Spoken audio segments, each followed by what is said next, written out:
Right now, a KOIN 6 special, celebrating Pride. Welcome to Celebrating Pride. I'm Chief Meteorologist Josh Cozart. Here at KOIN 6, we're celebrating the history of Pride, the economic impacts, networking opportunities, and challenges our community still faces today. We begin with the Portland icon, Darcel 15.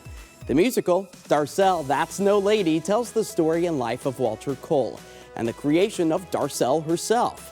For the first time, the show is under the spotlight after Walter's passing in 2023 at the Triangle Productions, one of the oldest LGBTQIA+ identifying theaters in the U.S. Travis Tyke has that story. The renaming of the tavern to Darcel 15. For the first time in 6 years, Darcel That's No Lady returns to the stage. The musical is the story of Walter Cole's journey from his life as a military man with a wife and kids to coming out as gay in the 1960s, his 5-decade-long relationship with the love of his life, Roxy Newhart, and creating the history-making venue, Darcel 15 Showplace in Portland's Old Town. The musical made its debut back in 2019, written and directed by one of Cole's closest friends, Triangle Productions' Don Horn. He's directing the project once again, but it's the first time the show is returning to the stage since Walter's death in 2023. I miss Walter. I miss Darcel. And knowing the history of who he was and what he meant to me, I felt like it was time to honor him in the way that I felt like we did before, but without him here, it feels different. So I wanted to bring it back and to tell his story so people won't forget. Kevin Loomis and James Sheringhausen are reprising their roles as Walter and Roxy. I did feel honored to be able to portray an icon of Portland, to reprise it. It's great, and you can now spend some more time mining deeper into the relationship and to the persona, and so it just gives you a little more breathing room, a little more time to flesh out this person. You need to stay true to that person and to embody somebody as larger than life as Rock Newhart was, / Roxy. I mean, what a joy. I mean, that guy was crazy. The show is so authentic, there are lines directly from Walter himself. In fact, when we were previewing this show for its debut back in 2019, Walter told us the story of saying goodbye to Roxy shortly before he died. The nurses were still there, and I said, Roxy, if you go to heaven, save me a place. If you go to hell, never mind. Our cameras were rolling at a recent rehearsal, reliving this very moment. As I said, now if you're going to heaven, you save me a spot. And if you're not, well, just forget it. At the show, you'll also find many of Darcel's original pieces on display, crafted and sewn by Darcel herself, always intent on perfecting the glam before taking it to the stage. And in much the way Darcel crafted her iconic looks, she wove her way into Portland history. The story of Darcel, the story of Walter Cole, is one of comedy, love, and triumph. You can be who you believe you can be. You know, if you can look in the mirror and say, I can be. Walter did that. There was a line in the show, be who you are. I did it. If I can do it, anybody can do it. So, believe in yourself. Choose your path. Do what's true to you.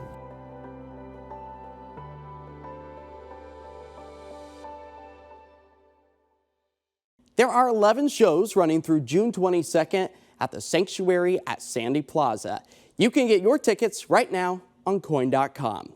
Now, Portland's annual Pride Festival and Parade is just around the corner. The popular event is known for bringing in tourists, but also a lot of fun. It also does so much more than that. It's an economic driver for the city. Morning anchor Emily Burris sat down with Pride Northwest Executive Director Deborah Porta with more on the financial impact. So, Deborah, I want to get into some of the numbers here in this report. Pride Northwest commissioned a study to better understand really the full scope of the impact that the parade and hugely popular festival have for Portland and the state at large each year. So if we dig into some of these numbers here, research firm Eco Northwest found about 65,000 people attended last year's two-day festival, with the parade alone on Sunday drawing more than 45,000 spectators. That led to an estimated $3.4 million in tax revenue for a festival that costs nearly $2 million to produce. Researchers found that the majority of attendees remained in the area during and after the celebrations, contributing up to $9 million in spending in the local economy. All of that leading to that up to $11.4 million of economic impact. So how did we arrive at some of these numbers? What did researchers really look at as they tried to quantify the total impact of these celebrations? Well, in all honesty, this is actually not the full impact, because when they do these reports, they focus on a specific area. So they focused on the waterfront and a couple of blocks and the parade route a couple of blocks.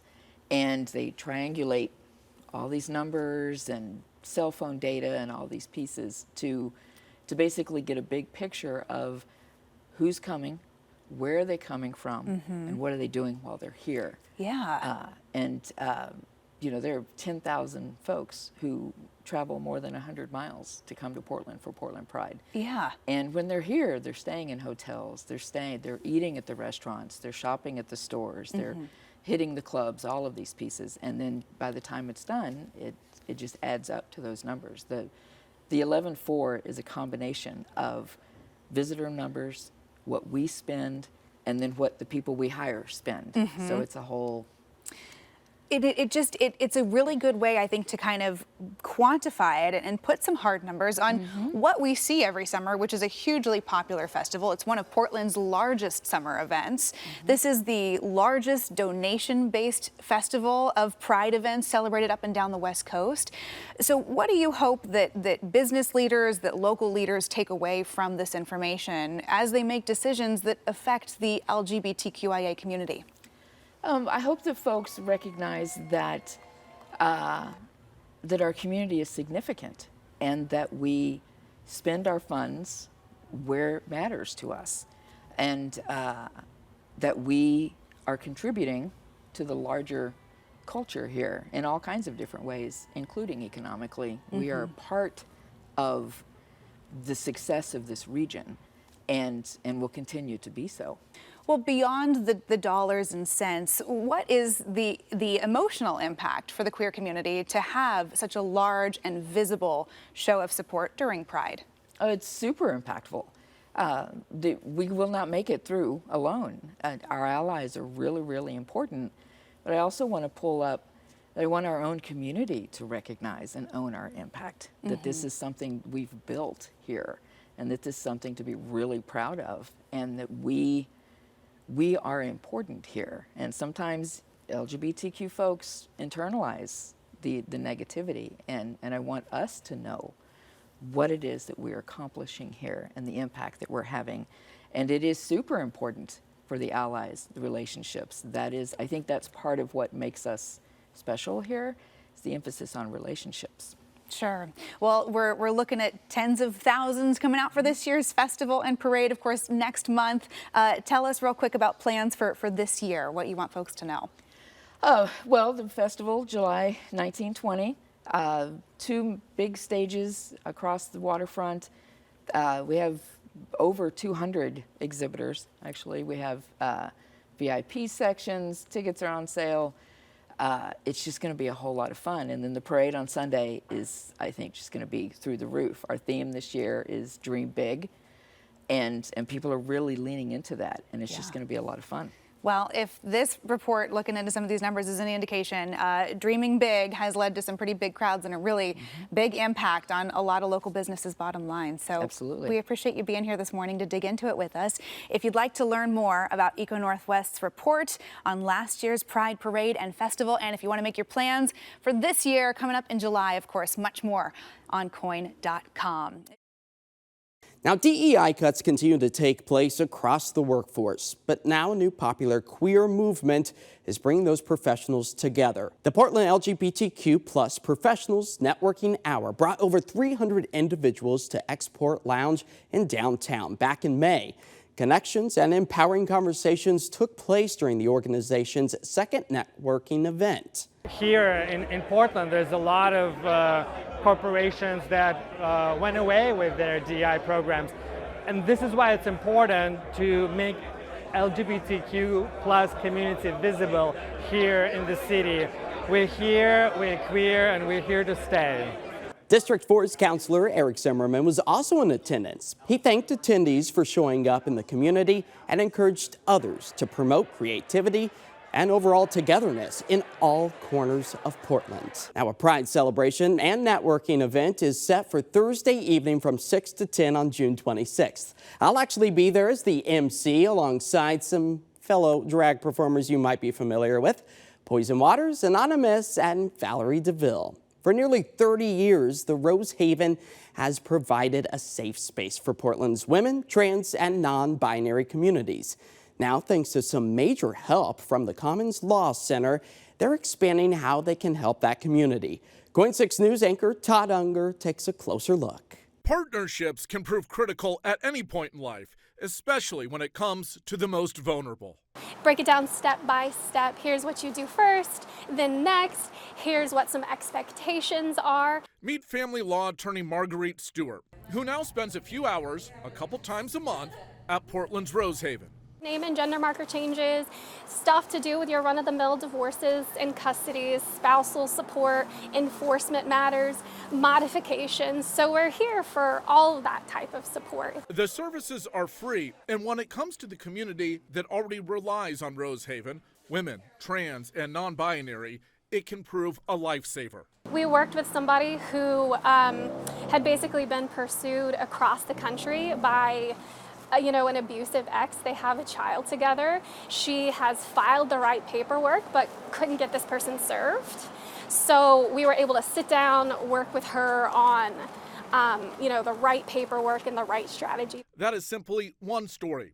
Every person who passes through here has their own experience of hardship, and if they need legal help, it's now only one quick meeting away. It's big and it's scary, but when people like Rose Haven community, they're folks that are in crisis, that's really where these clinics tend to provide a lot of support and remove the barriers.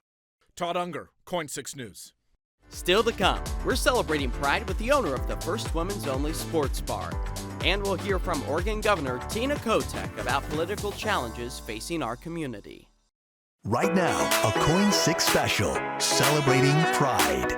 Welcome back to Celebrating Pride. Oregon is one of the first states in the country with an openly lesbian governor. KOIN 6 political director Ken Boddy sat down with Governor Tina Kotek. Here with Oregon Governor Tina Kotek as we celebrate Pride here at KOIN TV. You're one of two openly lesbian governors in the United States. The other one is Maura Healey of Massachusetts. What does that mean to you? Is that significant to you to be representative in that way? Well, I think it's always important when you have your firsts. In this case, I'm a first with Governor Healey from Massachusetts. We've got the coast. I think for young people, when they're trying to see themselves and their elected leaders, it makes a big difference. I know when I was first coming out, and you had some out elected leaders for the very first time in our nation's history, I knew who they were. And when I met them, it inspired me to be like, hey, I'm going to be okay.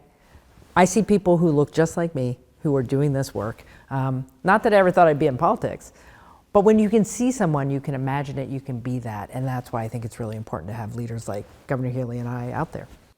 What do you think the environment is, especially politically, for LGBTQ people and issues? Well, we've certainly made a lot of progress in this country, upholding the rights and freedoms of the LGBTQ community. It was really horrifying and hard to watch the way the presidential campaign went after the transgender community. Here in Oregon, we believe in including everyone. When I came here in 1987, I found a state where, even despite the challenges then, I found a state where I thought I could be accepted and belong. And we have had to fight for that. And this is no different. We have to continue to tell folks, to educate each other about what it means to include everyone, no matter who you are, who you love, where you come from. It's an opportunity for all of us to reassert our values that everybody matters, no matter who you are. There's been a lot made recently of transgender athletes, those who have transitioned competing in women's sports. What's your take on that? Well, I think at the international and national level, for adults, I think they're setting, policies in place that could be clear for those athletes competing. When I think it comes to young people, I always default to everybody should be included to participate in any way they possibly can. We're talking a very small number of transgender athletes in our schools. I don't think we should treat them any differently. And I think it's important that every student feels that they can participate in sports. What's your message to people who are watching this? Portland especially has been very welcoming. We have a Pride Parade, our Pride celebrations. What's your message to members of that community right now? Well, first of all, happy Pride. And I hope you are celebrating with your friends and families. There are Pride celebrations across the state. So if you're in Portland, maybe go to the Pride celebration in Salem or Eugene or all the cities around the state who are saying, we are here, we represent Oregon, and we know how to throw a good party. Thank you, Governor. You're welcome. Capitol Pride events in June include Salem Pride Block Party and Parade, potlucks in the park, queer mixers, and so much more. We've got more information about the Capitol Pride events on KOIN.com. Now, Portland is also home to the nation's first women's-only sports bar, the Sports Bra. Just celebrated 3 years this past April and is in the process of franchising. Our very own Elizabeth Din stopped in to get a little more personal of a story that goes beyond pride. When a person comes out, the support can appear in unexpected, yet profound ways. In this space that CEO and founder Jenny Nguyen created, the Sports Bra's mission is to be a place that supports, empowers, and promotes girls and women in sports and in the community. I used to feel like I never belonged in any spaces. Like I was always the odd one out. And now it's like, I'm the odd one out and I belong. For those who belong to the LGBTQ plus community, the Sports Bra welcomes you too. The white wine I'm drinking now is called Partners in Crime. Chris Mack is one of the bra's loyal customers. I just love coming here because when you look at the TV screens, like there's women playing ice hockey and it's like, wow, that is so cool. Long before this opened and got international recognition, Chris didn't know it back then, but she is part of the reason Jenny is the confident woman she is today. You see, Chris used to work with Jenny's dad, Thuong Nguyen, at the City of Portland wastewater treatment plant. To understand that, let's first go back to when Jenny came out to her parents. And I remember laying down in bed just like sweating and thinking about how I had what felt like I had lived only half my life up until that moment by hiding this other half of myself, and how I felt like I needed to come out. After what felt like the longest 5 minutes of her life, Jenny got up and went to her parents. And I just start crying. And my dad said, "It's okay. You know what's going on." And I told them that I was gay. Dad was emotional and he goes, "You know what? We love you. We'll help you figure it out." Jenny felt she was finally able to move forward. For her parents, they each faced their own journeys on how to keep showing support and acceptance for their only child. It was a little tough. I kept a straight face at home. I actually drove to work and I actually cried at work. I had no one to share with. And I actually caught my wife crying at home by herself in her room. So it was a tough adjustment. An adjustment that did not happen overnight. Though as the years went by, Thuong continued supporting Jenny's love for sports, and sometimes they'd run into Chris outside of work. Later on, when Chris became Thuong's manager, the two worked together daily. She became kind of my confidant. We spoke a lot about Jenny and stuff, so definitely felt like an outlet for me to let it out. Seeing Chris be a strong, no-nonsense professional that he greatly respects helped him see how Jenny's life out would not stop her from succeeding. I'm so grateful for that because it really helped my dad, like to be more supportive and open and kind. A unique bond between coworkers has only grown, and the sports bra is something else that's brought Chris, Thuong, and Jenny closer together. While each coming out experience may not play out like this, they want others to know you don't have to go through the experience alone.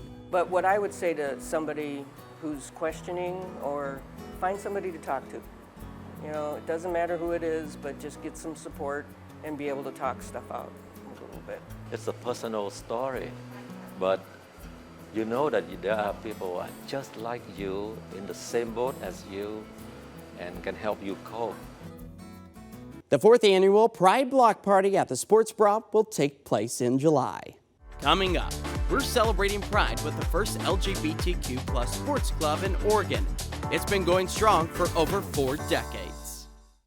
Right now, a KOIN 6 special celebrating Pride. Portland has become a bustling hub of LGBTQ plus sports clubs, with over 15 in the area.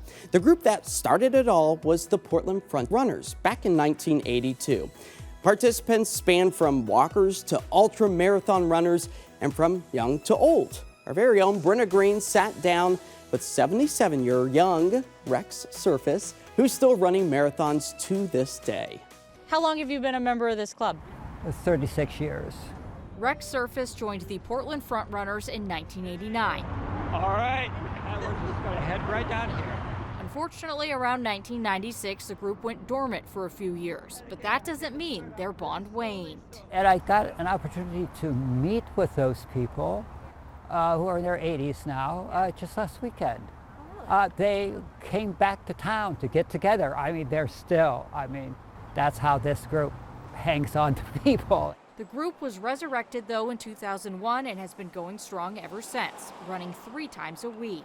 Now it's very nice because we're so intergenerational. And I have such a good time with much younger runners. The group's benefits are not just physical, they're mental as well.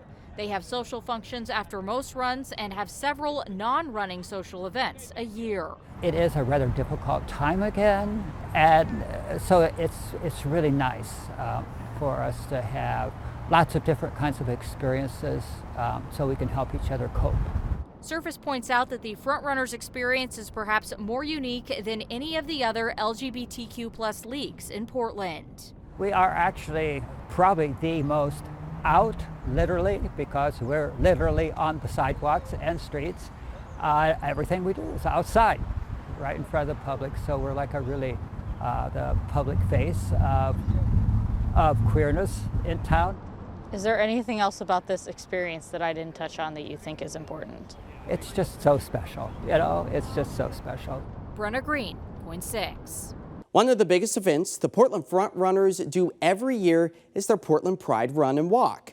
The event will take place on June 14th at 9 a.m. on the East Bank Esplanade. It is open to everyone. You'll find a link to register on KOIN.com. You'll also find more information about all of the stories you've seen today, and be sure to look for KOIN 6 and Portland CW at this year's Pride Festival and Parade. We hope to see you there. Thanks for joining us for this KOIN 6 Pride Special. Have fun and stay safe during this month of celebration and visibility.